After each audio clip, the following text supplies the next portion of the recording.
Good afternoon. It's February 26th at 1:30. We're here for a Planning, Housing, and Parks Committee meeting. We have two items on the agenda, looking at the capital improvements program for both the Department of Housing and Community Affairs and the Housing Opportunities Commission.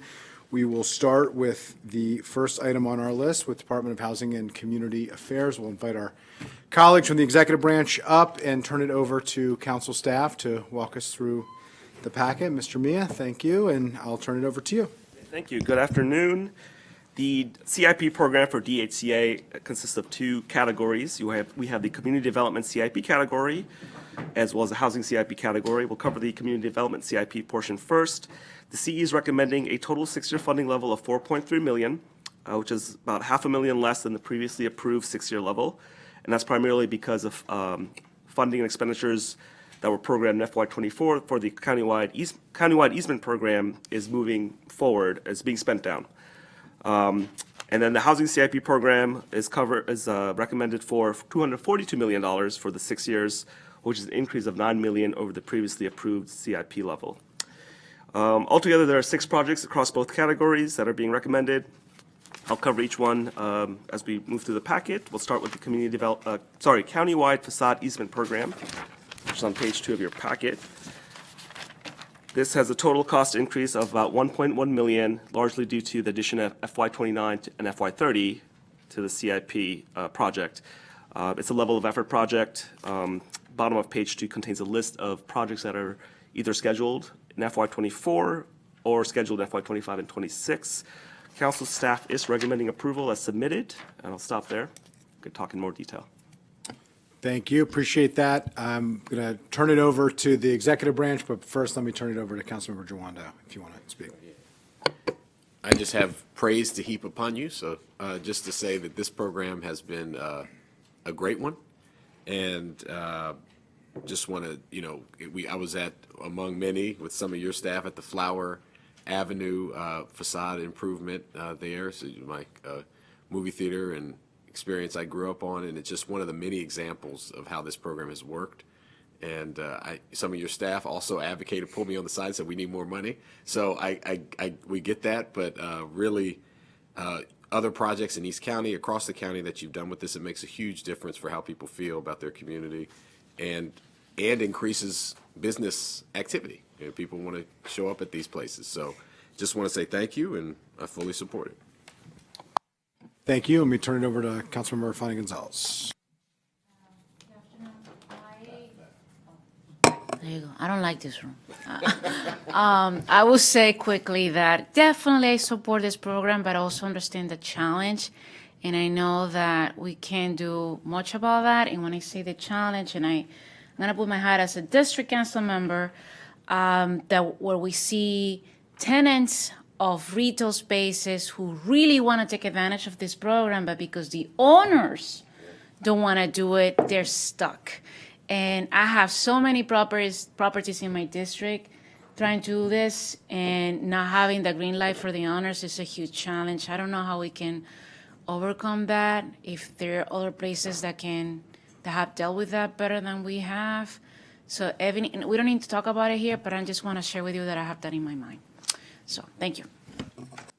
Important point there. There's at least one, probably multiple, that I can think of off the top of my head in your district specifically, but there are challenges everywhere, and including in master plan conversations when we were discussing some of the blighted properties that we need to see improvement. And some of these properties, there's funds available and there's interest among tenants, but unfortunately, either an individual owner, or oftentimes what has been a challenge is it's multiple owners in a particular shopping center or shopping area, and it's hard to get the multiple owners to agree, and that's been one of the challenges, but appreciate the work that you've done.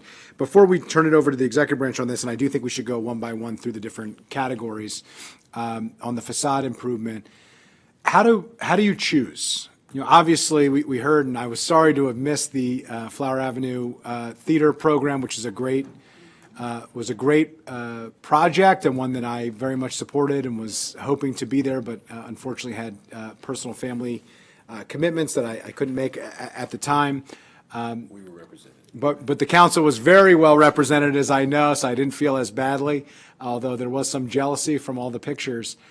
How do we select the items? Because, you know, this is one of the questions. I mean, largely, this is a federally funded CDBG program. Those funds are limited. We've got a lot of need. You know, how do we choose? I'll introduce Roger Stanley, who's the manager. Thank you. I'll introduce Roger Stanley, who's the manager of the Neighborhood Revitalization Program, which also controls the facade improvement program, and he can detail how selections are made for these. Okay, the facade easement program is actually a voluntary program. It's geared toward 5 different communities. That's the focus. However, it is a county-wide program. So it's available to anyone in the county. And I know Councilman González, we've had some issues with the property owner at the Should not be named. Okay. Well, we've had some issues there, and we do have a program that will address a business owner. However, they will have to get permission from the property owner because they're putting it on their building. But it's a voluntary program. We allow anyone to apply. We have an application online, and it's open to anyone, and we do facade improvements from about 20,000 all the way up to 500,000. So it's just It's on a case-by-case basis. You assess the availability of funds and the application and make a determination. Right. And each property owner who's interested will need to submit a concept plan. That means they need to go out and hire an architect to do architectural renderings. They're presented through an architectural committee.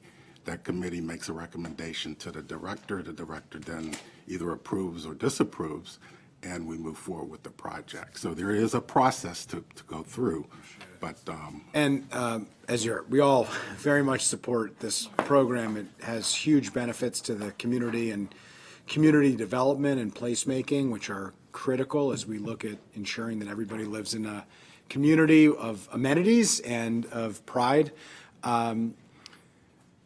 You mentioned, I just want to clarify to make sure I understand it. It's a countywide program, but it's focused on 5 communities. Can you just explain that? yes, the communities are Wheaton, I'm going to off the top of my head. It's Wheaton, Hillendale, the Lay Hill Shopping Center area, Montgomery Village, and the Long Branch area are the 5. Okay, and then what does it mean if you're not in one of if it's a countywide program, but it's focusing on those areas? Do you get extra points for being in that? Well, our priority is those communities. However, we've seen in the past where we cannot get people who are motivated to move forward. So we want to have some latitude to open it up countywide. And if we can't get takers for those 5 areas, then we will open it up countywide. At what point of the year, of the fiscal year, do you make that determination? Because it's a rolling basis. It's a rolling basis. Applications. We don't really have any point in the fiscal year that occurs. Okay. I think at some point we should clarify that because it does set unreasonable expectations. If we say it's a countywide program, but we also are focusing it in certain areas, I think there's a rationale for focusing it in certain areas where we know that there's a need since there's limited funds. But I do think clarifying at a certain point of the fiscal year, if a certain amount of funds have not been committed, then it opens up to countywide or something that's a little bit more tangible than we have a focus in certain areas, but it's also countywide and we make a determination at a time and under circumstances that we have not shared. So I just a suggestion, and if you could get back to us on, you know, how to implement that, I think, or your thoughts on how that could work, I think that would be helpful. I think one thing, it's always difficult to make it a timing issue. And so one thing we may want to do is, if we have competing applications, to give weighted scoring to those 5 communities, because they for whatever historic reasons, they were included. I know that some of the three of those were included because they were in Montgomery County Opportunity Zones, and so there was some synergy with federal programs there. But we could make it that if there are competing programs, we could weight those communities to reflect the law. Well, why don't you give it some thought? I mean, I think just being as clear with the public as possible on this, of how the funds are going to be spent, is the fairest way to do it. I think weighting to certain areas is appropriate, but I also think if we say we're weighting it, but it's also countywide, it's sending a bit of mixed signals, and if I'm a potential applicant, I'm not really sure what to make of that. Will I be seriously considered or not? Will there be funds available or not? At what point would I even know that? So I think just giving that some thought to figure out how to balance what you're understandably trying to balance, to focus the funds where they're needed since they're limited, but also to make sure that you're being as transparent with potential applicants as possible. So Absolutely. And there are a few programs in neighborhood revitalization that we're working to clarify the application process a little. that'd be great. So if you want to do it all together in a comprehensive way and then come back to us, we could, discuss that and determine whether or not in writing or, an actual, session for a briefing and update would be appropriate. I think that would be helpful. Good, okay. All right. Well, without objection, we will approve this item with serious appreciation, double and triple tapping for the hard work that the department does and the great outcomes that we've been able to see in the community. So why don't we move on to the next item? The second project in the community development category is facility planning for housing and community development.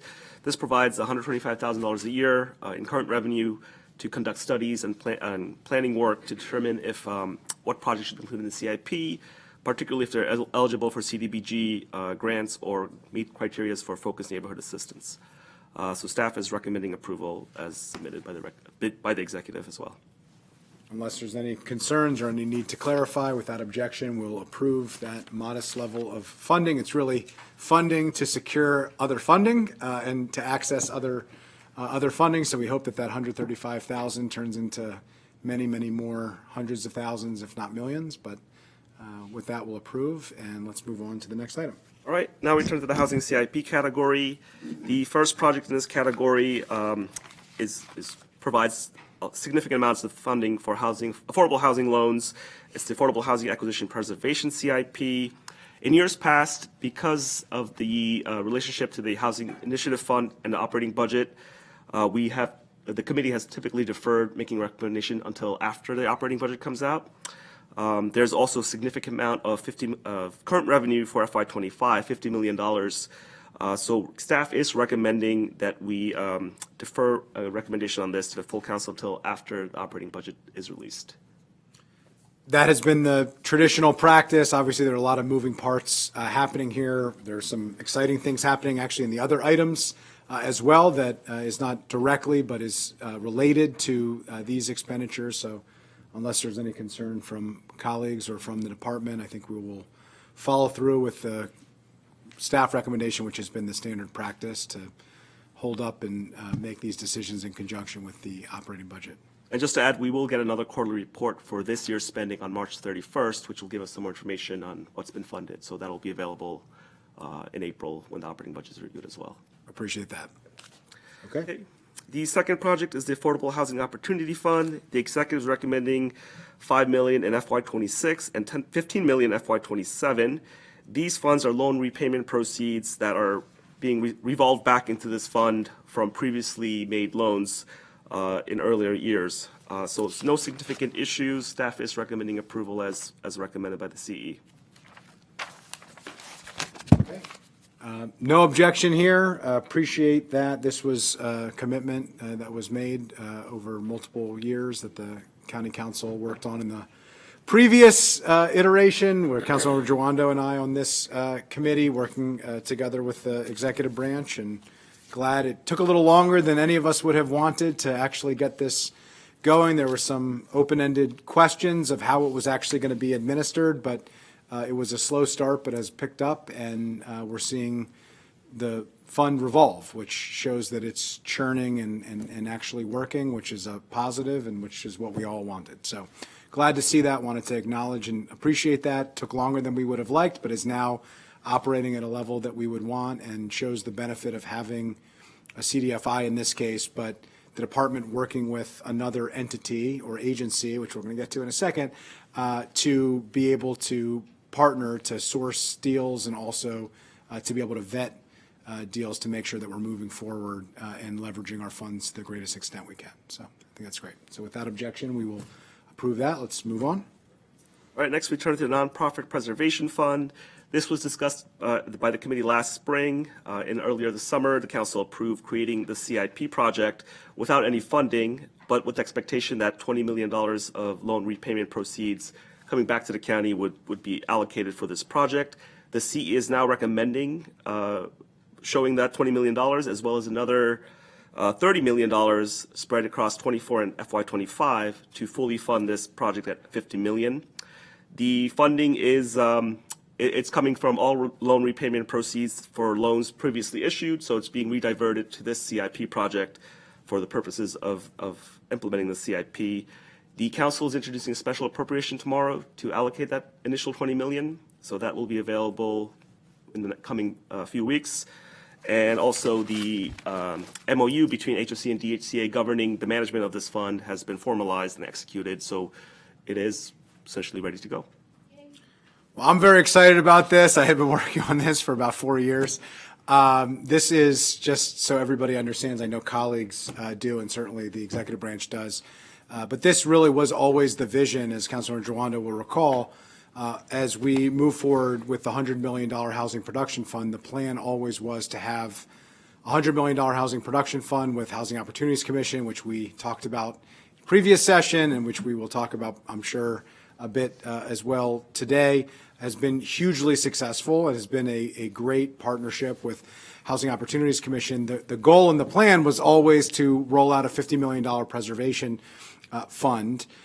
Details to follow. Well, it took a long time to work out those details, but in partnership with the department, with HOC, and most importantly with our affordable housing nonprofit partners, we've been able to work out what I think is a very positive, collaborative effort to be able to maintain the county's control over the finances and the decision-making, but to have HOC's expertise in supporting us as the CDFI in the prior fund that we were just discussing does for those resources. It also allows for Housing Opportunities Commission to leverage some of their relationships and some of their ability to source additional deals. That's not really what the department is set up to do.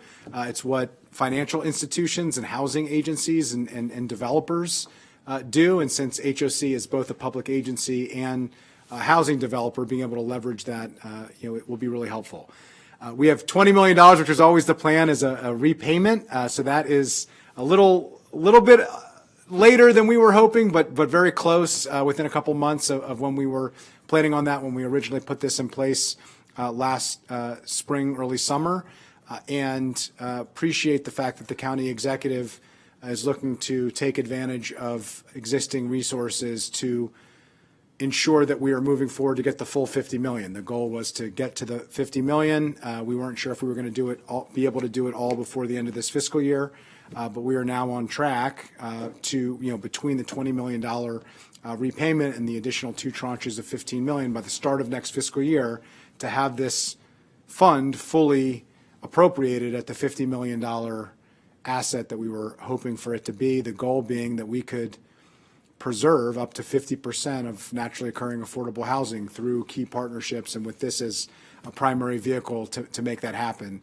And just like the HPF, the Housing Production Fund, this is additive to all the other efforts that we're doing. So it's not going to be the only preservation fund and the only way in which we can finance those deals. They're very challenging deals to finance, oftentimes very complicated to figure out the capital stack, but this provides us with a unique opportunity, and I think once we fully implement this, will be one of the most significant preservation activities built on our other work in Montgomery County as in any other jurisdiction, not only in the region, but really in the country. And people will start talking about what we're doing in preservation like they have started to talk about in what we're doing in production through the Housing Production Fund. So I'm really excited about this.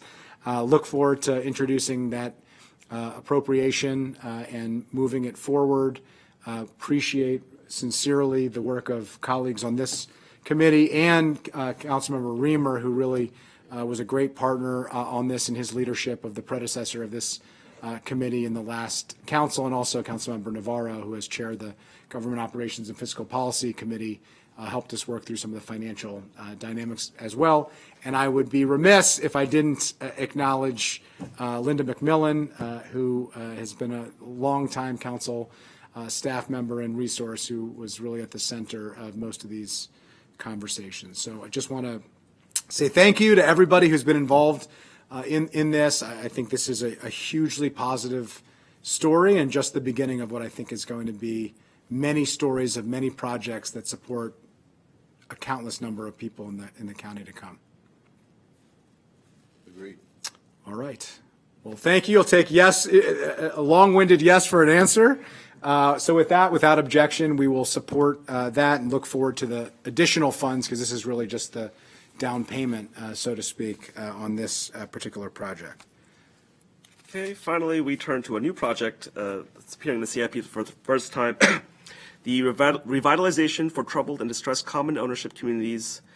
I'm sorry, there's a typo in the packet. It's been repeated. But for purposes of today's discussion, I'll call it the Revitalization Fund, just for simplification. The CE is recommending a total of $10 million over 6 years in current revenue. And this essentially is creating a new program that would help fund structural repairs for common ownership communities, including HOAs, condo boards, and the like throughout the county, but particularly in low-income areas. The way it's being structured is these would be provide loans for between 5 to 15 years in duration.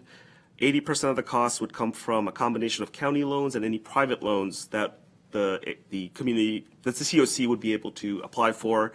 The remaining 20% would come from upfront payments from the COC itself. As we heard in the fall, there are a number of increasing requests from COCs for county assistance, which is affecting affordability as homeowners are experiencing higher assessment fees and HOA and COC fees to cover these repairs. So this program is in response to that trend, essentially. The packet includes some other questions and answers from DHCA on how the loans would work. One of the issues from staff's perspective is we don't have a good sense of how much the total need is. Whether More than 10 million, spoiler alert. likely more than 10 million. Staff is recommending we defer a committee recommendation until after the operating budget. It is current revenue, which would again be something competing with the operating budget, and it is a new program. So at this point, I think staff is recommending we defer on this. And there is another, DHCA has reported that they've asked for some staff support through the operating budget, so we would like to see that be finalized and recommended by the executive before we make a decision on this one. Appreciate that. I think that's reasonable, particularly in light of their operational impacts. I do think that there's generally support of this. We have a Office of Legislative Oversight report that looked into some of the financial challenges of common ownership communities, which many of which face real financial issues, and there are a number of regulatory burdens that they need to keep up with, building energy performance standards, among others, that are going to put some of our most affordable homeownership opportunities at risk. And we really need to address that in a significant way. 10 million is a good start. I will say that 10 million probably could be one project for one common ownership community, realistically. But we only have so many resources to go around. We have to be reasonable and realistic about that, but I do appreciate the work. So I just wanted to, this is a new program. We'll talk about this more in depth during the operating budget when you bring forward the operating expenses and how you foresee this working in reality. And since this is current revenue, I think that makes sense if colleagues agree. But I did just briefly give an opportunity at a high level, Director Bruton, if you wanted to just share your vision for this program and how you see this working We can go into more detail during the operating budget discussion, but at least at a high level to introduce it to us and the public. Sure. Since the first times I testified or interviewed before you, I've been talking about the crisis with deferred maintenance, troubled common ownership communities all across the country. It's not just something here. The case of the seaside condominiums in Florida is probably the one that people know the most about, and that was a wealthy condominium that deferred maintenance just because of governance issues, not because of their finances. And we have a significant number here and elsewhere of communities, low and moderate income communities, that have buildings that were converted in the 70s and 80s or were constructed in the 70s, 80s, or 90s that are coming to, like a crisis in the kind of end of their usable life, as whether they need significant renovations, or because they are low or moderate income communities, they may have had financial crises or issues with folks paying their staying up to date on their condo fees or paying special assessments. And so the intent of this program is not to completely save failing communities. There may be some communities that are so far gone that we won't be able to do anything about it. This program is targeted toward communities that are having governance issues and that have significant deferred maintenance issues, combined with a lack of available funds to completely meet their deferred maintenance crisis. And we are looking at this holistically. For the past year, we've had our troubled common ownership community working group. And what we're proposing here is to, in the operating budget, there'll be a staff member, program manager, who will solely be tasked with working with common ownership communities, helping them understand the problems they may be in, helping them work through some governance issues, because sometimes the governance is the root of it, and to get their finances back in order, to help them, to give them some guidance on how to get folks to get current on their condo dues, or if they've levied a special assessment, how to get folks to do that. And sometimes the owners have kind of lost hope. You're like, why should I pay several $1,000s at a special assessment if I don't know if this is going anywhere? And because they have that kind of combination of two or three of those things, they're unable to get a commercial loan from a bank or other type of lending institution in order to make these repairs. Because they'll look at what are their delinquency rates, things like that. And so what we're doing with these low-cost loans is providing them part of it's effectively buying down the cost of the external loan. And they have to demonstrate that they have the internal wherewithal to come up with 20%. And so if they can get themselves into a better place with governance, doing their replacement reserve study, figuring out what actually needs to be done in order to fix these things, we can help them buy down the cost of the loan, help them with some of that, and put them on a path to having their house better in order and to increase the long-term viability of the program. And so that new staff member, if everybody approves it, will be the person kind of guiding that, but also being the point person for this new loan program. But then our existing staff that deals with loans and asset management for follow-up on the loans would work with that. We've also talked with the Green Bank about possibly getting involved, but until we know the money is there and the parameters, so we've had multiple conversations with the Green Bank, and so they may play a part in this. Yeah, well, I appreciate that. And someone who has pushed for the Green Bank to get a lot of money and have worked closely with them, I hope that you look at them as a potential partner. There is some overlap. It's not exclusively overlap, because some of the improvements, facade improvements and otherwise railings, things like that would not necessarily, accessibility would not apply, but many of them are weatherization related, and could apply to the Green Bank as long as they're electrification, focus and not, furnace related. But I just want to understand, so we're buying down the concept of the financial structure here is to buy down the cost of the loan, but it being a loan program, is it an interest-free loan It would be the service. or a nominal? The initiation fee. So we would charge an initiation fee, which we do for initiating every loan, which gets it part of our cost for doing this. But aside from the initiation fee, it would effectively, besides that, be a zero interest loan. And so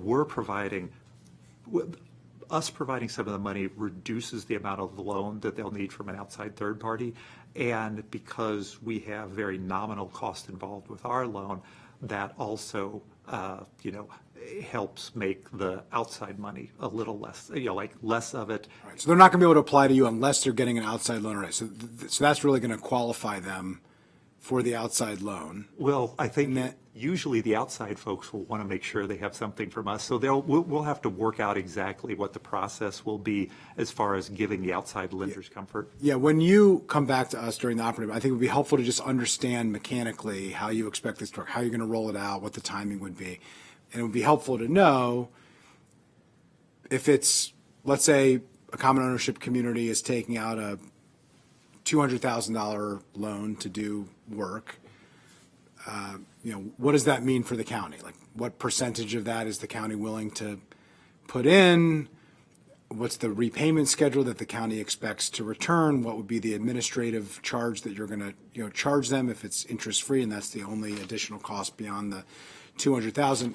I'm not expecting you to be ready to answer all of those questions today, but I think when you come back to us, it would be helpful for us, to really have a sense of it, not only to understand how this is going to work and so that we can communicate and help with the common ownership communities that we represent, but also understand like where 10 million is going to go and how far, because, just to comprehend how many communities we can even help over a 6-year period with $10 million, which is a fairly limited amount of money. It's it's a good start. And I like the idea of leveraging, private loans in some way with, public support, either to increase their credit worthiness, to give them, or to expand their financial capacity. If they could only get a $200,000 loan and we could expand that because they have more need and they can actually move forward with the project they otherwise wouldn't be able to do that, based on their reserve levels or, wherever the case may be, that would be helpful. Let me turn it over to Councilmember Fani-González.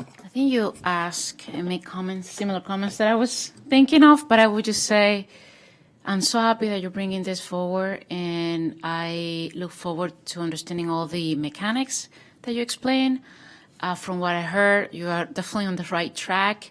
And just to put the human face on this issue, when I was running for office, this issue impacts mostly seniors, people who have been there for so many years and they're desperate for help, and also immigrants who just got here. And this is, they bought a condo in one of these properties, and they have no idea what they were dealing with. So it's an urgent matter, and I'm happy that we're finally acting on it. And I'm looking forward to your more detailed report as we work on the operating budget.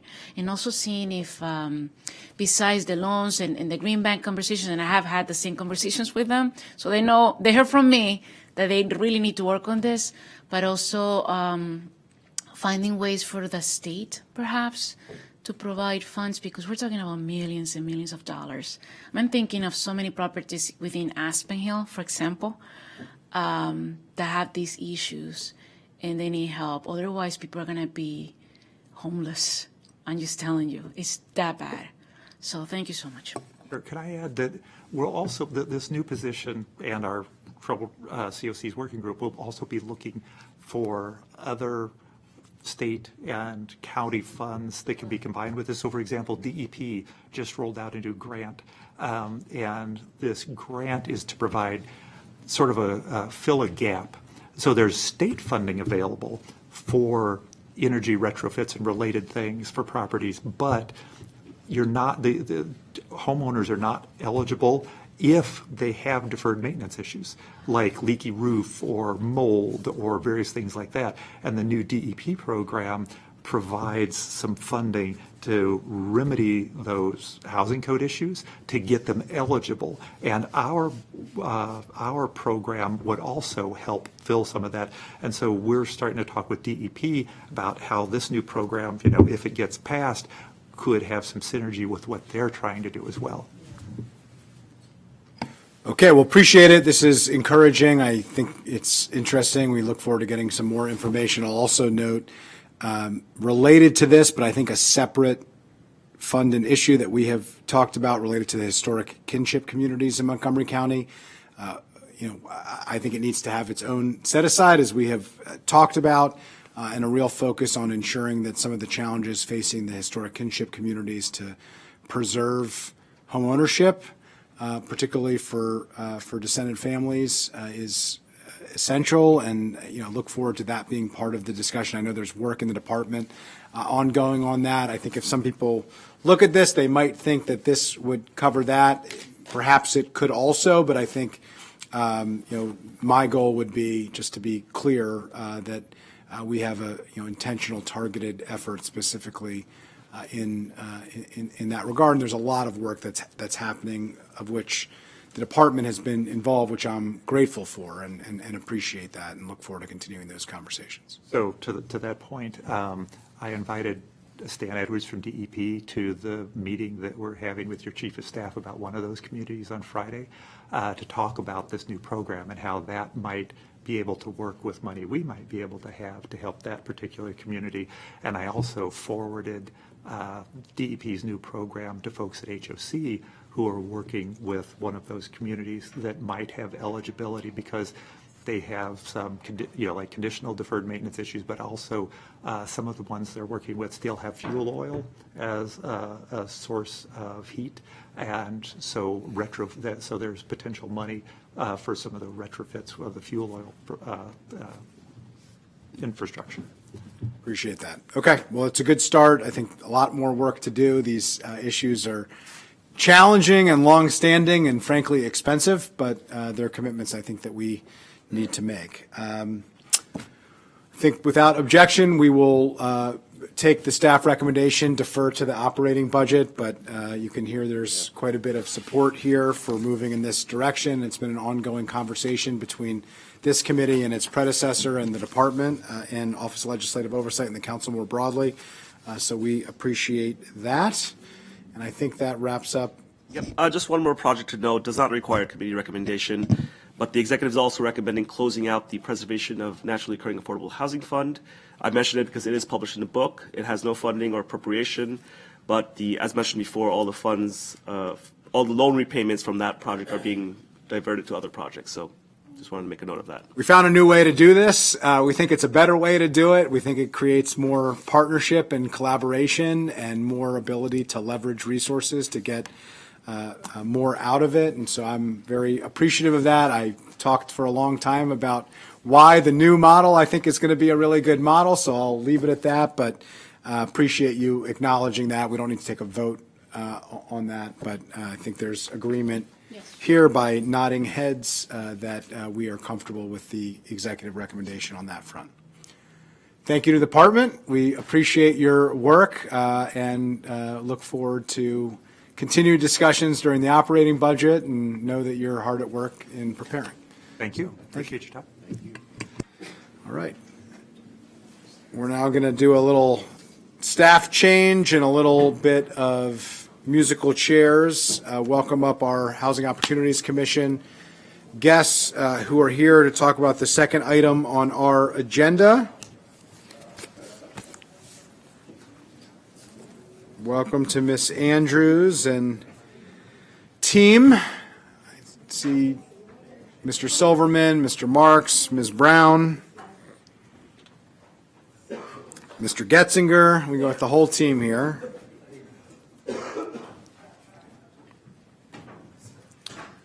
And let me turn it over to council staff to walk us through the packet. Good afternoon, Chair Friedson. Good afternoon, council members. The county executive has recommended a total of $7.5 million in the 6-year CIP for the Housing Opportunities Commission. This represents a $2.73 million or 26.7% decrease from the 23 to 28 CIP. And all of the expenditures, all of that $7.5 million is associated with a single project, which we'll talk about. The 6 projects that are laid out in the project detail section of your packet includes 3 projects that are longstanding revolving funds and a loan guarantee program that have no expenditures in the 6 years and are provided for legal disclosure. The one project I mentioned, which has the expenditures allotted in the 6 years, one project with no expenditures where there's actually savings anticipated in FY25, and then one project for the committee's information that is just a project pending closeout. So council staff does recommend approval of each of the projects. I'm happy to turn it back over to the committee. Great. Well, welcome. We got a full table. You didn't spare a chair, which we appreciate. Let me turn it over to Housing Opportunities Commission if you wanted to go through it. We can go through each item if you want, or you can just talk more broadly and we can ask questions as they come. You have a council staff recommendation to support, and I think there'll be a few questions from colleagues, I would imagine. But if you want to kick us off, please do. Thank you. Thank you, Mr. Committee Chair, as well as members of the committee, Chelsea Andrews, President of HLC. And yes, I brought my entire team, although that does not mean that we need to be fielded with lots of questions. We're just here just in case. Of course, we're always appreciative, and on behalf of our commission, very appreciative of the support that we receive from the county. These resources have been deployed, as you can see, really to support our capital improvement projects.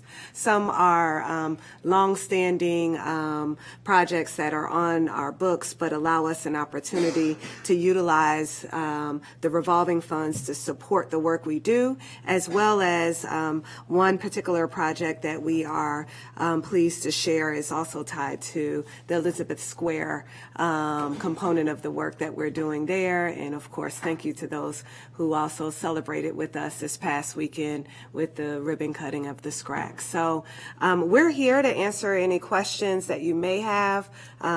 We are, of course, supportive and thankful of the support in advancing this funding request.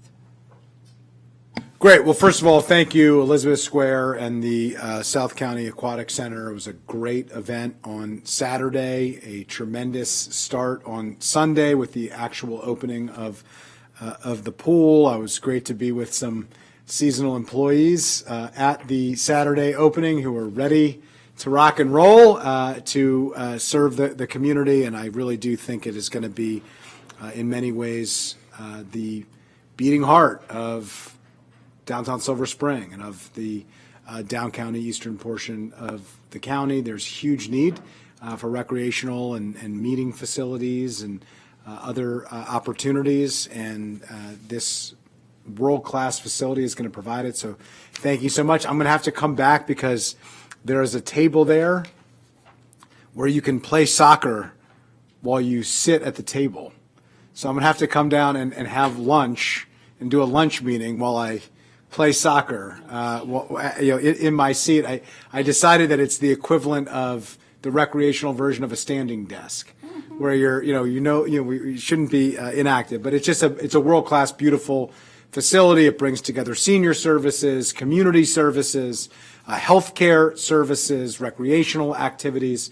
It really is a wonderful example of what can be done when HOC and county government and the private sector are all working together, along with our nonprofit partners. So just really excited about that. So with that, let me turn it over and see if colleagues have any questions. Let me start with Councilmember Jawando. Yes, thank you. I can't wait to get there. My kids have been begging to go, and so it'll be awesome. I wasn't able to be there, a little under the weather over the weekend, but it's going to be open. So, and I was told that the plaque has my name on it. So, yeah. The kids always are looking for that. Quick question about the bond capacity that was available. I think I asked a similar question just about how we're using the money. So do you want to address that and how that's changed over time, or? Good afternoon. For Good the afternoon. record, my name is Kayreen Brown. I'm Senior Executive Vice President with HOC. And I'm assuming you're referring to the 50 million Yes. bond capacity. So, Yes, I'm a little okay, slower good.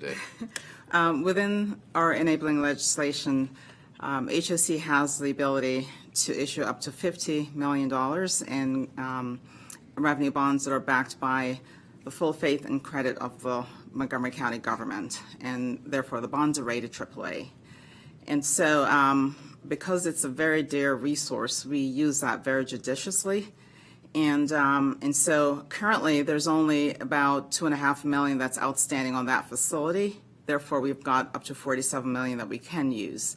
There is a very prescriptive process for using that facility. HOC has to make an application to the county. The request goes through the county council, and it's approved by the county executive. And so there are other ways for us to finance multifamily developments. And so when it's in rare cases or in cases where the alternatives are not available to us easily, we tap into this facility, this $50 million facility. And I think the last transaction we financed on using the county's GO was the Metro Point development for construction. And it was repaid with long-term bonds under our main indenture that's enhanced by FHA. So we've, over the years, looked at ways to use that facility, and then we found alternatives. But it's there for us, and when other options are not available to us, we tap into this resource. But we guard it very carefully, knowing that it's a very dear resource. The process is very lengthy. Doesn't mean we won't use it, but again, we're very careful about how we use it and for what projects. So to paraphrase, it's kind of like a emergency backstop. That's what it sounds like you're saying. I mean, do you plan to keep it in that? You can correct me if it's not in that category, but it sounds like you're just like, in case you need break glass, or I mean. Well, I wouldn't say it's an emergency fund, but it's really one of those resources where we want to be just very careful about how it's used. It is, once it's issued, as county's debt, and so it's shown on the county's books as a carve out, and so we in last resort, if you will. Because we have other alternative ways of funding our multifamily projects. And so. So do you think 50 million is the right number? Of course not. Of course not. But we're also mindful that the county has its entire county to fund projects. It's a GO, it's a general obligation of the county. It's not the right number because housing takes a lot to produce. But Well, I meant given the way you're using it. Obviously, it's not the right number for the amount of housing we need. But. well, HOC has other resources that we can use. We've found that we've not done a project because 50 million is not enough. We've got the FHA risk share program that we're able to fund most of our multifamily projects. It's rated AAA, but there are times when, for one reason or another, we're not able to tap into the FHA risk share program, and so we look to this facility as another means of getting to the same place. AAA rated bond issuance that gets us the lowest cost of funds. Okay. Well, I appreciate that. Thank you for answering that. I know I brought it up before. Appreciate the chair. I'll defer for now. Okay, well, it's an important line of questioning. This is, maybe emergency is a little bit too, but it's really maybe not a last resort, but it's not a primary resort. It's something that's there. I will note, it counts against the county's debt. And so as we talk about the other things that we fund and the county's overall, debt ratios, and when we go to the bond rating agencies, what here is utilized has an impact on the county and limits, our ability to fund other priorities. So the judicious use of these funds is appreciated. It doesn't, to have the 50 million doesn't have a real impact on the county's finances. But if you were to utilize that capacity, that would be debt outstanding, and that would have an impact on the county's overall debt ratio, which, you know, which would matter. So, you know, I think it's an important acknowledgement and understanding. I think most people look at that and they would say, we have these huge affordable housing needs and we have this capacity here. Why aren't we utilizing it? But, you know, this is actually bumping up against even some of the other affordable housing revenue-based bonds that we issue as well. So I appreciate the line of questioning. Any other comments or questions? Okay. Well, with that, I think we will approve as recommended the HOC CIP and appreciate all of your work. I think it, in particular, in recent years, the partnership has strengthened and we are doing more and more, and the results speak for themselves. We're getting national recognition. There's recognition from our state partners. I hope that we will move forward and get some additional state support to be able to build on the strength of the work that we've been doing. There's always room for improvement. There's always room to do more, but I think in the last several years we have taken a step forward like we haven't seen in decades, and it's desperately needed because we have a housing crisis, and this committee and my colleagues on this committee and I and the whole council is, you know, fully on board with supporting you and working collaboratively together to address that crisis and provide the type of mixed income housing that we need and that we want to have in Montgomery County. So with that, we'll approve as recommended. I don't believe there's anything else. So with that, with appreciation, we are adjourned. Thank you.